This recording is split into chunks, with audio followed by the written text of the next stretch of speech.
wisest man. It was midnight. Young King Solomon tossed and turned on his bed. He had so many difficult decisions to make. All the people of Israel brought their problems to him. At last Solomon fell asleep, and in a dream God spoke to him. Solomon, I see you are troubled. Ask for anything, and I will give it to you. Solomon's mind filled with visions of gold and jewels and great palaces and kings bowing before him.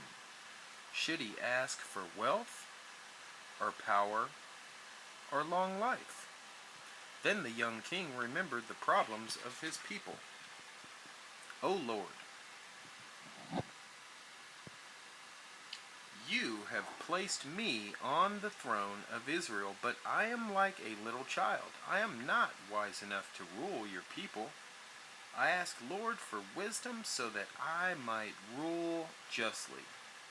Solomon's answer pleased God. Because you desire wisdom to rule my people, Solomon, you shall have it. Of all men to live on this earth, you shall be known as the wisest, and I will also bless you with wealth and power and a long life, as long as you walk in my ways. In the morning the young king woke, strong in the power and wisdom of the Lord. A servant knocked at his door. O king, 2 women wish to see you. They have a baby boy with them, and each woman says the child is hers. Solomon took his seat in the court. A woman threw herself at his feet. King Solomon, this child is mine. That mother's baby died, and in the night she stole my son. Now she says he belongs to her. Each woman says the child is hers. Do not listen to her, O king, the second woman cried. This is my son. She is lying. The sound of their arguments filled the courtroom. Solomon looked at each woman. He looked at the tiny boy sleeping peacefully. At last the king turned to the guard standing by the throne. Soldier, draw your sword, cut the baby in half, and give a piece to each woman. That will stop this noisy quarreling.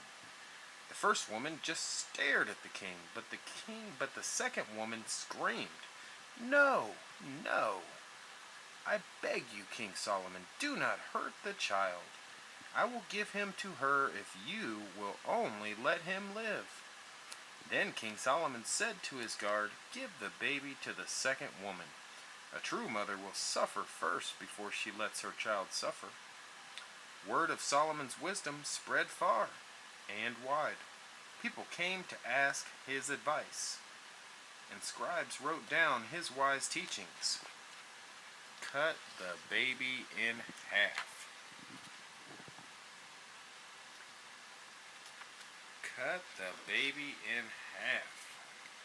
Boy, oh boy. The land of Israel became a great nation, and all who saw it said, How great is the Lord, the God of Israel. Scribes wrote down his wise teachings.